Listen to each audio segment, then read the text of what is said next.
Hello and welcome to the Film Pulse Podcast. This is episode number 372. My name is Adam Patterson. With me today we got Kevin Reichardt. Hey, Kevin. Hey. What's going on? Yeah, pretty much the same. Nice. Good. Except it's really hot now. Yes, Now it is. really hot. Yeah. So that's cool. So I moved recently. I moved down south. So I'm at the beach now, which is very hot. It is crazy hot here. I'm obviously also in a new room, so it may sound a little hollow right now because still in the process of getting everything set up. I apologize if I sound a little bit more echoey than I typically do. Do it live from the beach. I really could. Beach podcast. Beach podcast. Film Beach podcast. This week on the show, we'll be taking a look at Kelly Reichardt's latest First Cow. We'll also be going over some of them watching on the watch list and new releases on VOD and Blu-ray. Thank you so much for joining us this week. Please remember to review us on iTunes if you get a moment. That would be super helpful. With that, I think we can dive into First Cow. I have a synopsis here. A skilled cook has traveled west and joined a group of fur trappers in Oregon, though he only finds true connection with a Chinese immigrant also seeking his fortune. Soon the two collaborate on a successful business. It just sounds like such a nice, lighthearted, heartwarming story. Yeah. Kevin, we'll start with you. What were your initial impressions on First Cow? Well, it's not that. It's not. I mean, it is slightly heartwarming. Mm-hmm. I mean, at its core, it's heartwarming. I think so. Things don't end well. And you kind of, I did enjoy the way that this is structured, because honestly, this is pretty simple, straightforward story. This is based off of a novel by Jonathan Raymond, who Kelly Reichardt's worked with before, and is at the basic level, this is a really, really simple story. He's Cookie Figowitz, which is maybe the best name Definitely I've ever heard. It's an incredible name. I wish my name was Cookie Figowitz. I'm just going to be honest. I wish that was my name. So he's out Pacific Northwest, and he's played by John Magaro, and he meets up with Orion Lee, who plays King Lou, and they develop this, just deep friendship with each other, looking out for each other and everything. And they have their dreams, and they start stealing some milk from the titular First Cow. There is a cow that shows up, gets that milk stolen, and they make some donuts, which look incredible. And they start making some money. And it's all very, very simple. And I do love that it doesn't feel like a heist movie, really, per se, like what you would normally think of. But a lot of this, I was on the edge of my seat. I know they're going to get found out. They're going to get found out. Right. But I just on the edge of my seat, just my heart was racing. Oh my God, they're going to get found out. Come on, guys. Just give it up. Stop being greedy. Just let it go. To me, it's just a very interesting experience because you have that Kelly Reichardt overall feel that you have with her movies, where even if they are kind of dark or good things don't happen, but they are very soothing. There's just a nice atmosphere to them. Mm-hmm. Mm-hmm. I 100% agree with you.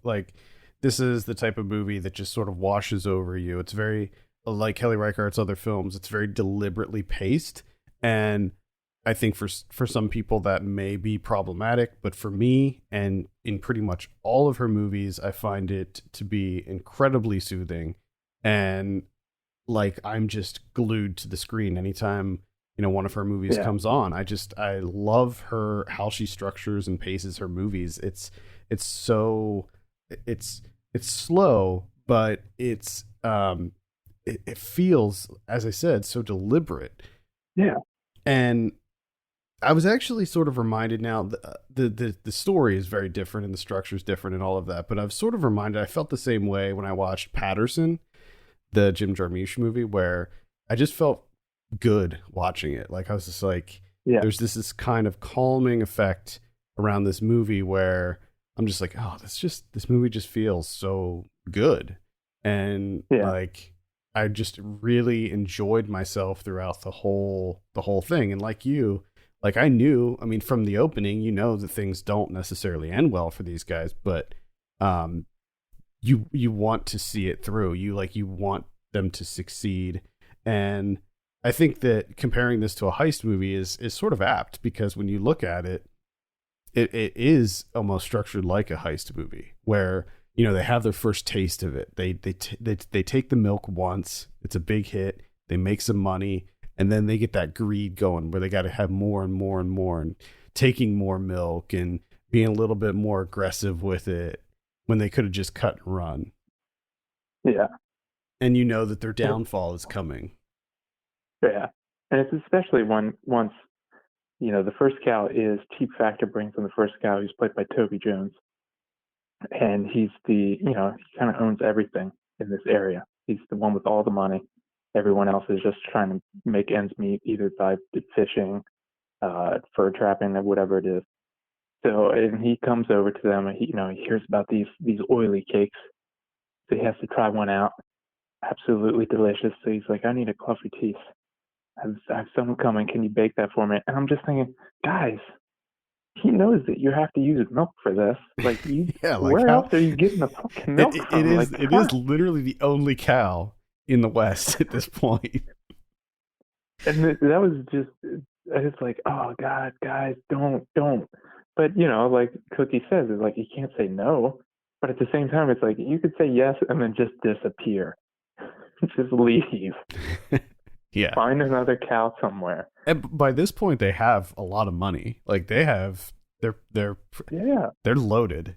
I mean, for that area during that time, they have a ton of money. They could easily leave and get set up with a shack somewhere, and probably set up. They probably have enough to buy a cow, and set up a legit business.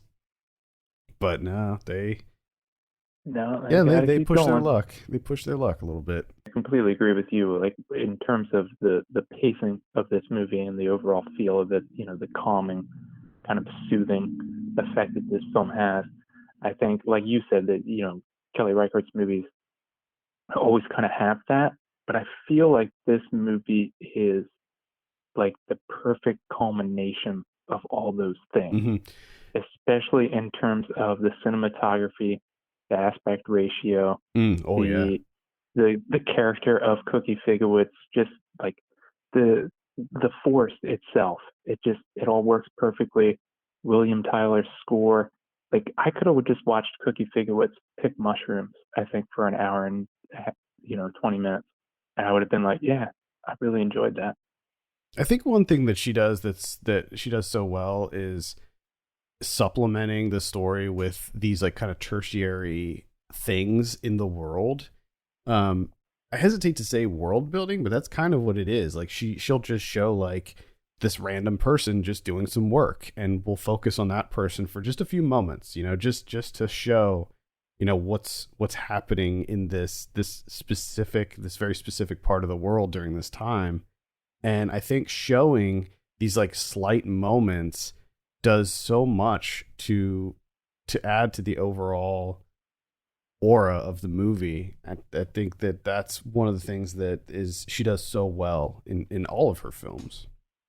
Yeah. And plus, as you said, the camera work, the cinematography, all of that is incredible. There is, if I'm not mistaken, there's this really incredible dolly shot that she does that kind of blew my mind when I was watching. I was just like, oh, it was just so perfect. It's like perfectly placed dolly shot that just looks so good. And there were a few moments where I was sort of just like, yes, like this movie looks so gorgeous. Yeah, pretty much anytime they were in the forest, just like the ferns and stuff, I was just like, yes, I want to be there. Yeah. I mean, I guess trying to come up with some criticisms for this. I don't know if I really have it, to be honest. I don't either necessarily. No, I don't really have anything too negative to say about it. Yeah, I mean, there were some things that were slightly disappointing. Like at the beginning, seeing Lily Gladstone's name in the credits. Like, oh, okay, cool. And then, she's there for like a split second and then Yeah. gone. And it's just like, oh, okay, all right. I could use more, but I guess it's not like it was, you know, it was promised to me in any way whatsoever. But at the same time, it's a little bit disappointing. Same with Shaw Cat at the beginning. Yeah, I would say Like, oh, okay, I thought that would be a little bit more, but no. But what I did get is fine. Everything that I did get is good. mhm.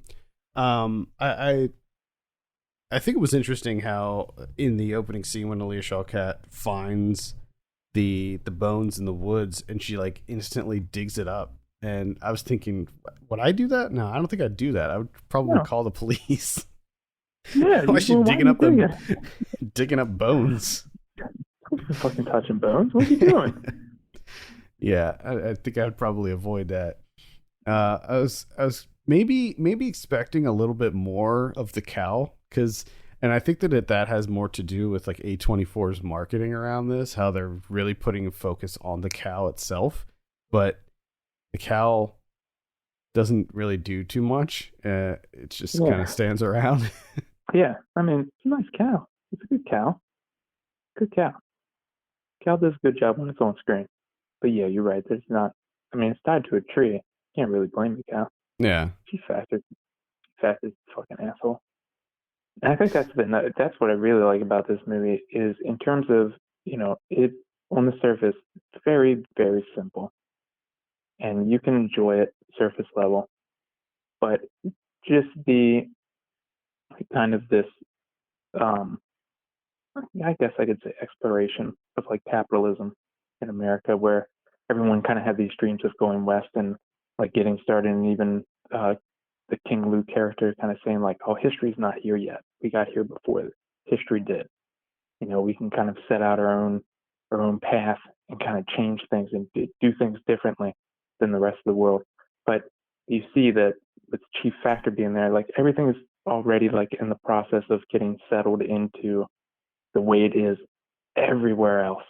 Mm-hmm. Where it's what are the rich people's fashions? Everything's gonna be based off of that commerce wise, and just the fact that he bought a cow just to have cream. That's it. Just to have cream for his tea. He's not selling it. He's not doing anything else with it. He just wants cream for his tea. That's it. Yeah, I thought that was a really funny moment when the guy came to visit him and he asked him about the current fashion, and the guy just rattled off all of the current fashions that were happening back east. I thought that was pretty funny. Just the way in which how they were talking about like the beaver pelts and everything, and the native chief being like, I don't really understand you guys. Like, why aren't you eating the beaver tail? Why aren't you using the rest of this animal? You're just using up these beaver pelts, and they're not even going to be in fashion. Probably even by the year's end, right? It's not going to be in fashion anymore, and you're just like completely decimating the natural resources of this area. Yeah, I could have used some more Ewan Bremner in there. Love me some. Yeah, Ewan I did not know he was in. I did not know he was in this movie. Yeah, he was awesome. It kind of caught me off. Yeah, overall, I expected to really enjoy this, and I certainly wasn't let down by anything. I kind of had a feeling that this was going to be my jam, and it definitely was. I will at this point. I mean, I've probably said this over her last like 3 movies that I'll just anything that Kelly Reichardt puts out, I will immediately seek out, just because her movies really. They just hit a chord with me. There were some dogs in this. I was hoping I was hoping for and expecting to see some dogs in this, and there were a couple dogs. The second one, the one that was in like the little village, I thought who was trying to get the milk. was particularly adorable. I wanted more of that dog. I love it. Anything else to add? First cow. No, I don't think so. I mean, it's just very, very enjoyable. Yeah. It's a very soothing, relaxing movie. Mm-hmm. I would say just go into it knowing what to expect. If you've seen Kelly Reichardt's other films, you should have a good idea of how the pacing will be. If you go into it expecting some kind of like crazy Western with shootouts and stuff, you're going to be a bit disappointed because it is a very kind of somber movie. There's not a lot of action or anything in it, but I think that if you give it a try, it will keep you engaged. Yeah. Yeah, that was the thing that surprised me, is how engaged and how much them stealing the milk and the threat of them getting found out, like how compelling that was to me. Yeah. Like that actually, like, I was kind of hooked into that. Like, oh my God, these guys. Yeah, and just careful guys. Just the scenes of him like cooking and like making the little cakes and stuff. And I'm surprised that A24 hasn't released a little cookbook or anything yet around that. Seems like something that they would totally do. I'm surprised they're not selling that whisk. That whisk is sticks. Yeah, the little stick. Bundle of sticks whisk. Mm-hmm. Mark my words. I'm gonna put it out there right now that A24 will release a First Cow cookbook at some point. Yeah, they're gonna do something. Did you see they released an RPG for the Green Knight? Like like a full on RPG, like a tabletop role playing game that you can buy. I mean, they're certainly creative in their materials. That you gotta give them that. Yeah. All right, let's give First Cow a score. What are you gonna give it out of 10? I give it like an 8.5. Wow, nice. I'm sitting around an 8 on this one too. 7.5, 8 for me on this one. It is available on VOD, so you can check it out. Surprisingly, it's available on VOD. I knew that they were really trying to get this in theaters. They were really trying. Right. It did come out in theaters for a very short time. Yes. Right when COVID was dropping. It came out March 6th in limited release. But it only played for a very, very short time before all the theaters got shut down. So I'm glad that it's out now and everybody can see it and they're not being weird about releasing it in theaters. All right, let's talk about some of what we're watching. We were off last week while I made this big move. I think it might be your turn, Kevin. All right. I watched that Palm Springs. I did too. That's on my list too. The Hulu record breaker. Yeah, isn't that weird? Isn't that bizarre that this movie is the one that like everybody's jumping on? I think it's just a matter of, comedy, Sandberg. We're all stuck inside. Yeah, accessibility. It's just kind of perfect timing for it. And the whole Groundhog Day framework, I think for just about any type of movie, immediately has a level of interest from an audience. Because there's always something that you can do with it. I think audiences always find it interesting. Yeah, time loops are fun. They're fun. Yeah, they're fun. This one, not really an exception. I mean, it's fun enough, I guess. I think that the two, Kristen Milioti and Sandberg, definitely have a welcome chemistry that makes the whole affair entertaining, even though at times the specifics of everything do get a little bit worn out or a little bit lacking. But I did find this as like a semi-interesting take on the idea of like settling down, like in terms of like commitment and then being stuck in this time loop, and just the way that each character you have Sandberg, who just completely becomes nihilistic and just drinks and doesn't give a shit, whatever. And J.K. Simmons is kind of pissed off at first, and then kind of comes to realize like how nice this is, actually. And I mean, I did like a little thing at the end with June Squibb's character that alludes to her being stuck in the time loop as well, which makes me think that like that's understandable because that's probably like heaven for her, getting to be with the family every day, all day. But it's also just kind of ridiculous, like at the end of it. I mean, it is funny in terms of being slightly realistic relationship-wise, where the man does absolutely nothing and has done absolutely nothing for a very, very long time. It seems he's been stuck in this time loop. And she's the one that takes it upon herself to, learn astrophysics and everything. Of course. To figure out a way. And then that's the only thing that got me, is that she was like, yeah, let's continue this relationship. Because it's just like, we all know that relationship is not going to make it to the end of the year. There's no way. This is just not going to happen. I'm sorry. Well, you never know. It's going to fizzle out. It's going to fizzle out. There were learnings. It doesn't seem like he changed at all. I think he's going to come out of it a changed person. Maybe. I don't think so. Maybe. I don't think. Yeah, this movie was kind of surprising to me. I wasn't really expecting much, and truth be told, I didn't find it to be like hilariously funny or anything. I actually, no. I'm not even sure I laughed at all. But it was just a thoroughly enjoyable, entertaining experience for me, and I was really surprised at how much I liked it. I was just fully invested into it. I like time loop movies. However, I've seen several time loop movies that don't do it right, where they spend too much time with the actual loops, where they're repeating the same thing over and over again. And I was really concerned that this was going to do that. Like, at this point, we all know how the time loop mechanic works. And this is like a situation where they don't like specifically say Groundhog Day, but as soon as Andy Samberg was like, yeah, we're in a time loop, Kristen Milioti's character is just like, oh, okay, like, what it is. Like, what a time loop is.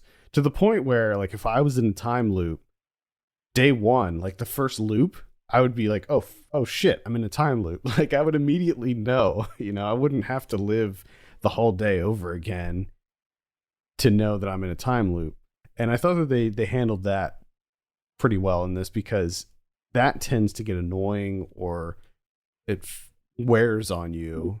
Like if you revisit Groundhog Day, obviously that movie's the thing that started the whole time loop thing. But if you revisit Groundhog Day, like, there's so many scenes where it just repeats the same stuff over and over, and it wears on you.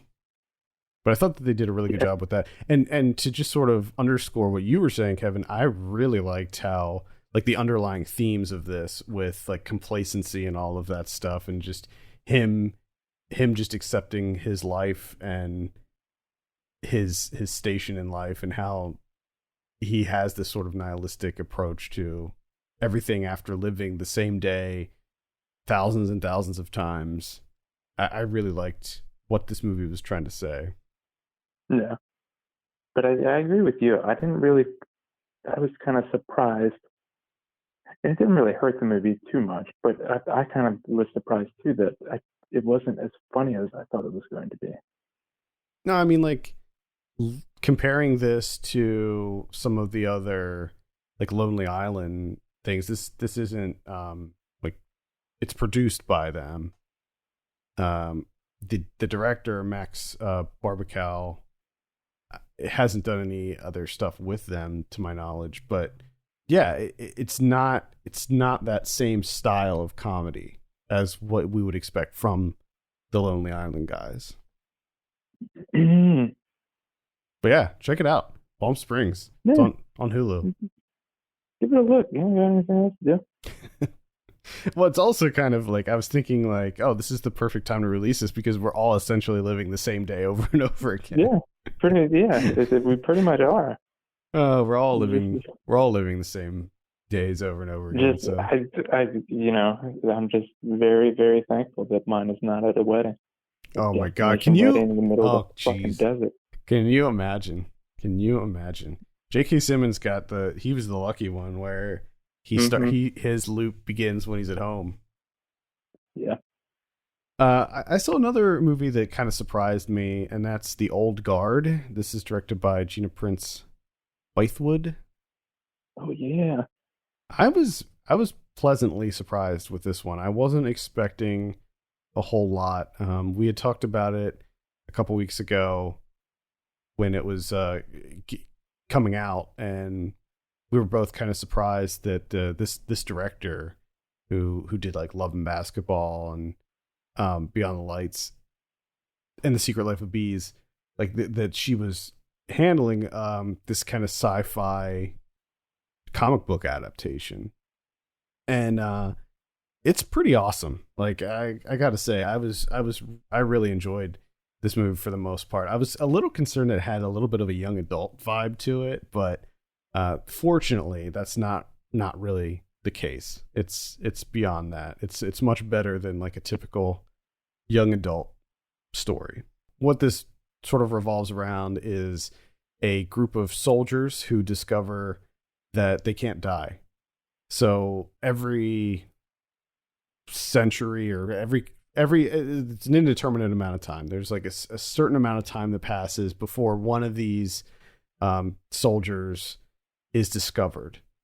So you have Charlize Theron, who is sort of the leader of this group, and she's like thousands of years old. She's like super old.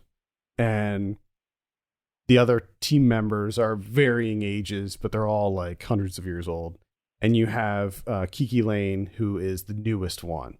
She's like a soldier, I think, in Afghanistan, and she gets killed and she comes back to life. And there's this sort of telepathic bond that all of them have. So like when she comes back to life and her powers are like made clear or whatever, they all sense it and they're like, oh shit, we can see that she's here. So they go grab her and teach her that like, oh, you can't die. But the thing is, at some point during your life, you'll stay dead. They're like, it's completely random. They don't know when it happens. They don't know why. But at some point, you're no longer immortal. It just like wears off. It just leaves you. And so that's something that they're always kind of grappling with. Like, is this going to be the time? Is this going to be it? But the action scenes are really solid. I mean, the fight choreography and stuff in this is really cool, especially because if you think about it, this is a team of trained soldiers who've had hundreds of years of training and they can't die. So they're just like running into rooms, getting blasted with bullets, just tearing people up. So the action scenes are quite satisfying. And yeah, I would give it a light recommend. It's on Netflix, so check it out. Okay. All right. And Charlize is awesome in it too. I read that she's not going to be in the new Mad Max, and I was really bummed out about that. Oh, that's not good. Nah, because it's like a prequel, so George Miller wanted someone younger. Yeah. Which I don't accept that. I don't and won't accept that. I checked out. This is on Amazon Prime. So if you have a Prime membership, you can watch Death Watch from 1980. Bertrand Tavernier. This is based on the novel The Continuous Catherine Mortenhill by David G. Compton from 1973.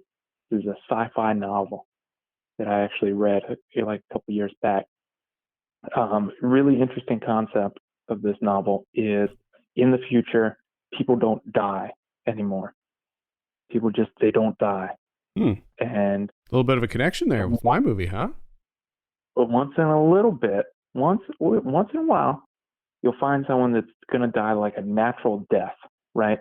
Like they're going to get sick, they're going to deteriorate over a short amount of time, and they're going to die like in a hospital bed or something along those lines. The way that we die today, some people with cancer, whatever it may be.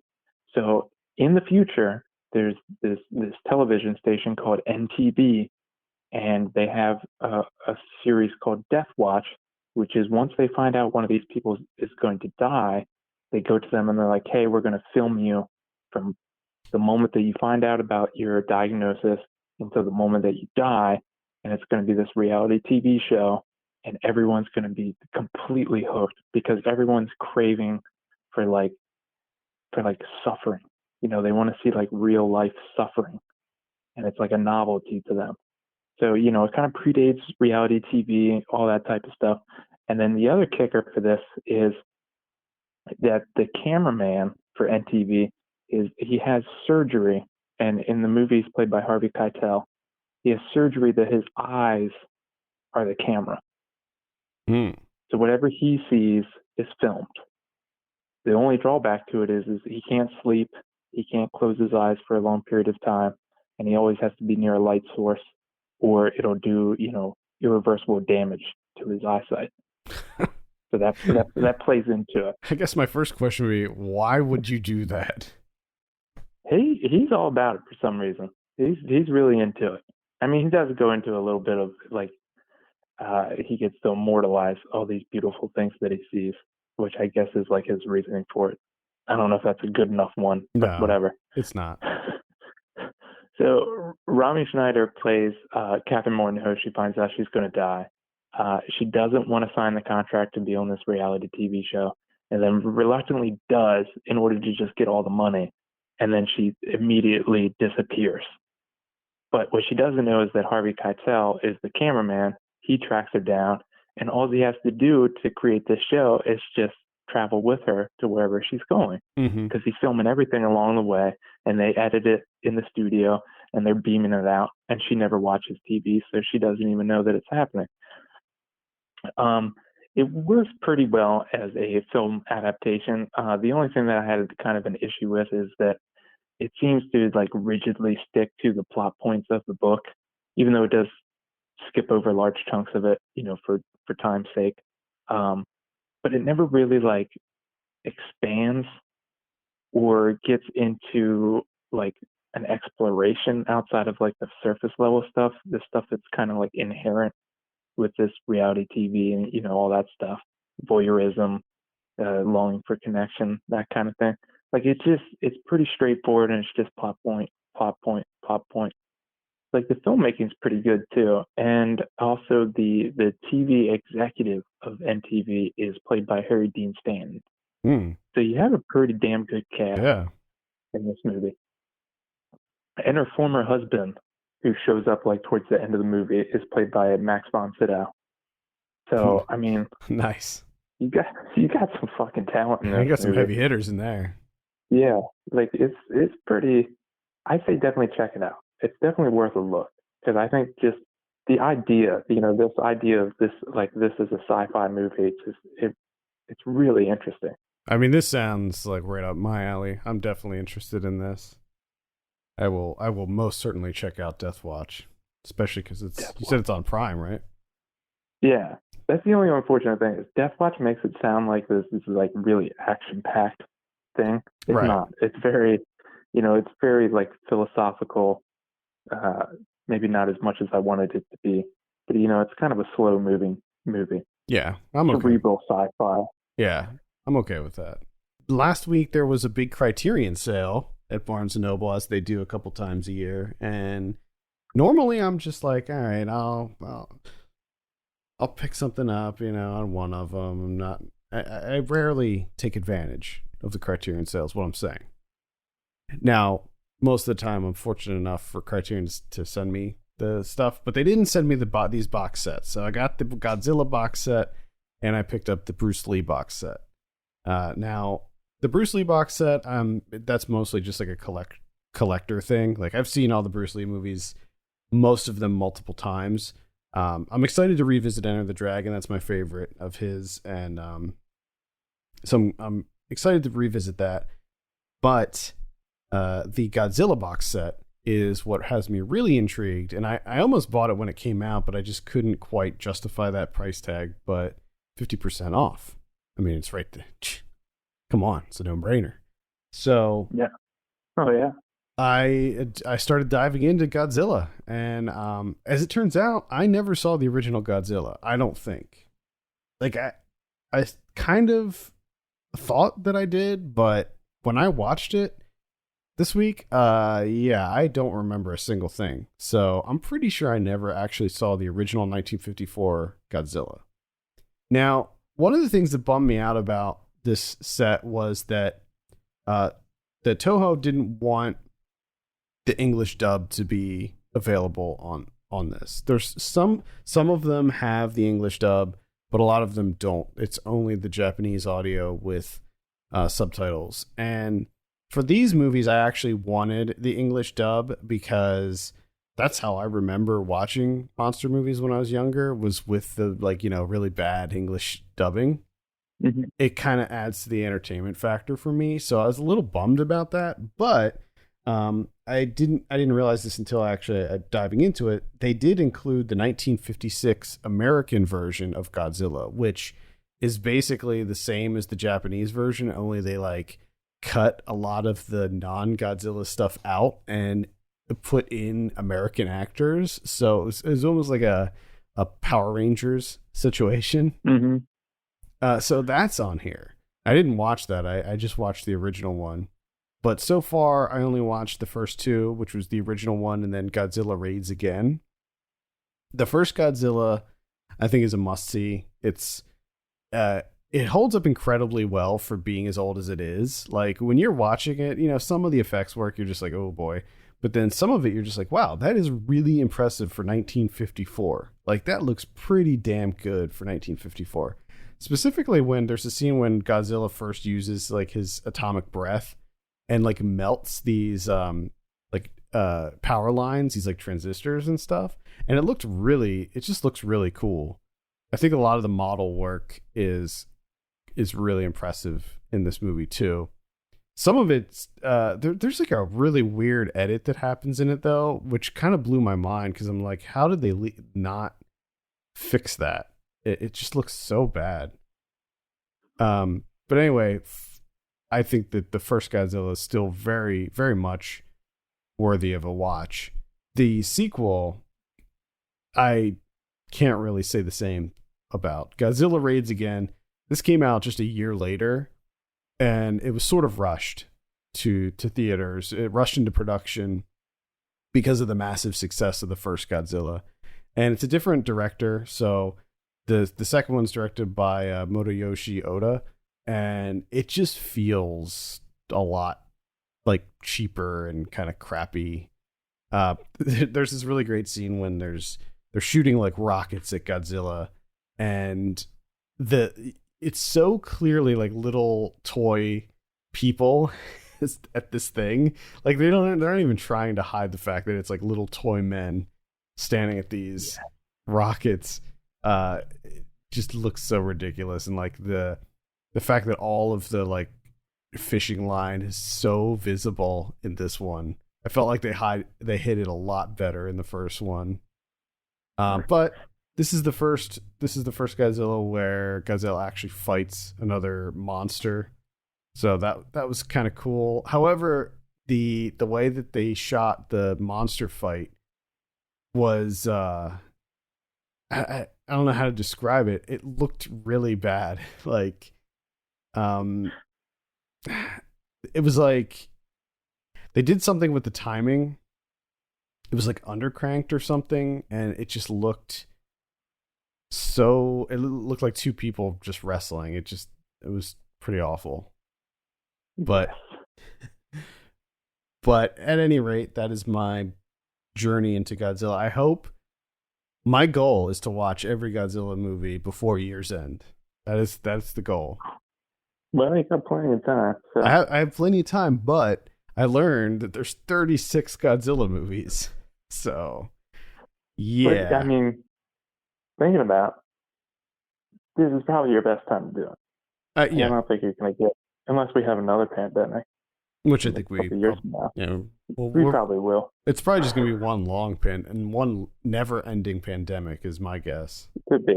We're going to layer pandemics on top of multiple. End up being a fucking Big Mac of goddamn pandemics. Yeah. I think that could be the direction we're headed. Yeah, I mean, I'm probably actually not going to watch the Hollywood ones, so that knocks like I think four of them off right there. The Roland Emmerich one, and then two new ones. And I think there was another one in there somewhere. So yeah, I'm looking at like maybe 32 Godzilla movies. I don't know if I'm going to watch the animated ones either. Netflix put out the animated ones recently, so I may stop at Shin Godzilla because that seems like a really place to stop. I know, it seems like a really good place to stop. Fucking movie's so goddamn good. I did learn like as far as the Japanese Godzilla movies, they've all been released by Toho, so it is possible that Criterion could work out a way to release a second box set with 15 more of the movies, which would be really cool. But there's 15 in the box set included. So if you don't want to drop the money for this box set, a lot of these are available on the Criterion channel, and a lot of them are available on HBO Max. So if you have HBO Max or Criterion channel, you can check out a bunch of them on there. Get them. Yeah. Hey, the movie that I watched is also available on the Criterion channel, and it's also a part of a box set. And that's the box set, the third installation box set of Martin Scorsese's World Cinema Project. Mm-hmm. All right. So say what you will about Martin Scorsese, right? But when it comes to him and his work for World Cinema Project, I've been wanting to watch a Med Hondo movie for like decades, right? And I can't find his movies anywhere. I mean, you can download them illegally, but I don't have access to that stuff. So I could never watch a Med Hondo movie. Heard such great things all these years. And because of Martin Scorsese, I get to watch a Med Hondo movie. Finally. His feature debut from 1967, Soleil Ô, is going to be a part of the World Cinema Project. It's on Criterion Channel now. And it's available for the first time by legal means. And it's like a part narrative feature, part essay film. It kind of cuts between the two with relative ease. It moves in between each one. And it's about a group of African immigrants. The main character is played by Robert Linsall, who, I mean, judging from this movie, should have been like a massive star, and he wasn't. But it's this group of African immigrants facing like racial oppression in France in all matter of sizes, from the micro transgressions to, the bigger stuff. And it's a tough watch because it's really painfully relevant to today's climate, especially because so much of it is like the French complaining about the migrant invasion, the immigrant invasion. They're taking all their jobs, even though they admit that it's jobs that none of them want to do. But they just more and more people just keep coming, and they're losing their Frenchness. They're losing their national identity. But at the same time, they're the ones asking for the immigrants to come to do these jobs that they don't want to do, and they don't want to pay the immigrants anyway. So, they're creating their own, they're creating this situation that they hate, them themselves hate. So it's this really, the thing that kind of surprised me is I kind of felt, or I kind of going into it was expecting this to be pretty experimental, which it is, but it's never like overly obtuse, and it's never like overwhelmingly like heady in its discussion. However, it does get like philosophical and or like academic at times, but it never crosses that line and becomes like too much or unnecessarily complicated. It does a pretty good job of like balancing that with like light, like semi-comedic bits that happen here and there. And even though it is light at times, it's also very sharp and blunt in its accusations and its implications. And it's definitely worth a look. I mean, I'm very happy that I finally got to see a Med Hondo movie. Nice. And that's available on the Criterion channel. So check it out. Check it out there. Do it. Okay, let's take a look at what we have on VOD this week. We have The Grand Unified Theory of Howard Bloom that comes out on the 21st. We have The Rental. This is on the 24th. This is Dave Franco's feature debut. I'm interested in this. A little bit of a thriller. Got some good people in it, so I'll be checking this one out. Maybe we'll review it on the show. I don't even know. We'll see. We'll see what our options are. Yeah. We got Radioactive. I think that's gonna be on Amazon Prime, if I'm not mistaken. That is about Marie Curie, played by Rosamund Pike. A little bit of a biopic there. All right. We have Retaliation. This is with Orlando Bloom. Looks ridiculous. We have Yes, God, Yes. That is a virtual theatrical release starring Natalia Dyer from Stranger Things. Looks like a bit of a coming of age story, coming of age comedy, maybe. We have Baby Splitters. That's a Splitting babies, huh? Yeah, splitting up those babies. What? The comedy, indie comedy. We got Fisherman's Friends. That's also a comedy. Some bands can't be managed. That's true. Come on now with that tagline. That's all I have on the VOD calendar. This might be slightly out of date because of my move. I haven't added everything that I think is coming out, so I'm going to try to get that updated this week. So check back on the VOD calendar on the site for all the latest editions. On Blu-ray this week, we have Airplane from 1980. This is coming out on the Paramount Presents label. This is number 7 on the Paramount Presents. This is going to be a remastered version of Airplane. Okay. So I'm into that. I'm into the remastered Airplane. We also have Ghost from 1990. That is also on the Paramount Presents label. Ooh. Clueless from 1995. That's going to be a 25th anniversary edition. Can you believe that? 25 years. Ooh. 25 years. God, we are old. Let's see what else we got here. Scoob. That's the animated one from earlier this year. We have Mephisto from 1981. Better Off Dead from 1985. That's a Steelbook edition.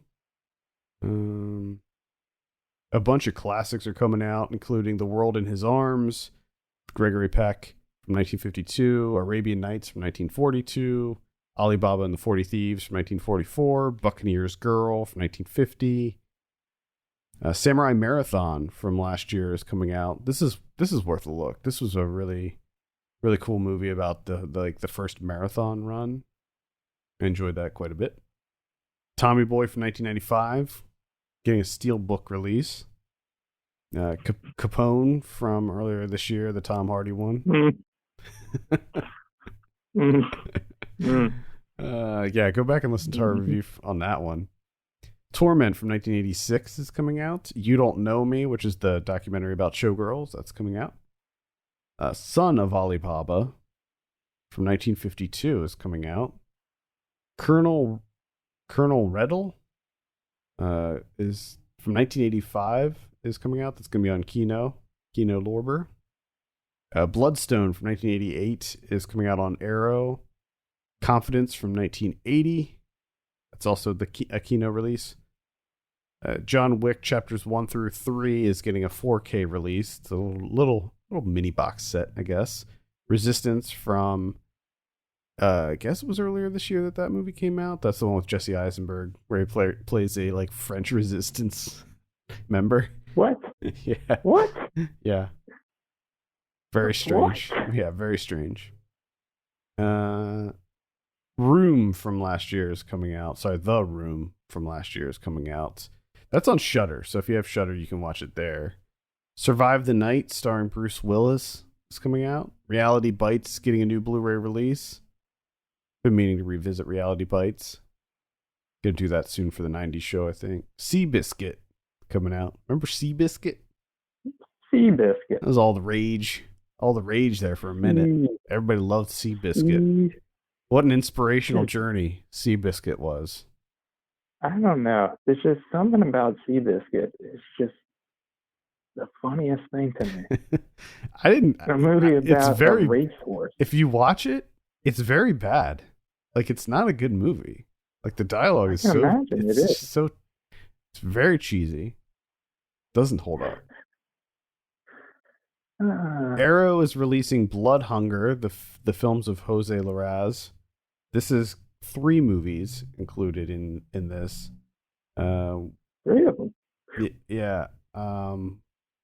Whirlpool, Vampires, and The Coming of Sin.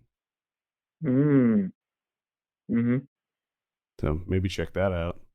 Not familiar with this director's work, but I'm interested. That's pretty much it. What about Criterion's? We got 2. One is Marriage Story, No Baumbach. That Netflix deal that they came to agreement on. Bunch of behind-the-scenes programs, interviews, all that kind of stuff.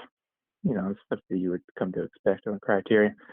And then Kurstomi's Taste of Cherry, which if you have not seen Taste of Cherry, do so.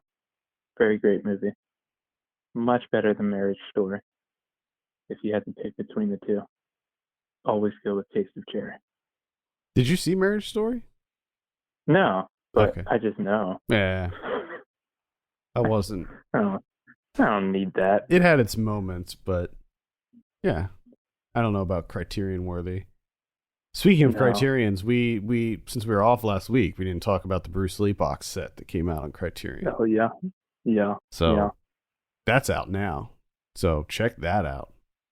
You get it. There's a lot of better options than Marriage Story.